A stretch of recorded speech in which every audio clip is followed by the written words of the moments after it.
அது ராஜ்மோகன் நீ கேட்ட கேள்வி மறந்து விட்டு என்னன்னா அந்த லவ் கல்யாண வாழ்க்கை நமக்கு ஒண்ணு அமைய போகுது. அதை ஃபர்ஸ்ட் போய் என் நண்பன் சொல்றதா இப்ப எனிமி சொல்றதா சொன்ன நம்பவே இல்லை அவன் ஃபர்ஸ்ட் சொன்னா இல்லையா நீ இப்ப வெக்கப்படக்கூடாதுடா.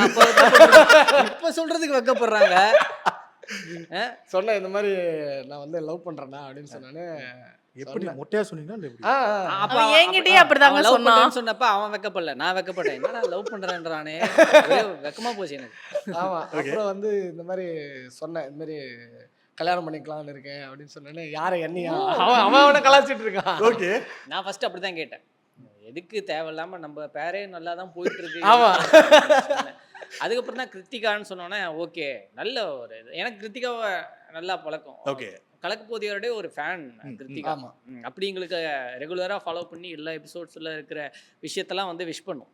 ஓகே. அதனால எனக்கு கிருத்திகா ரொம்ப பிடிக்கும். அப்போ வந்து கிருத்திகா தான் அந்த பொண்ணு அப்படின்னு தெரிஞ்சதுக்கப்புறம் ரொம்ப ஹாப்பியாக இருந்தது.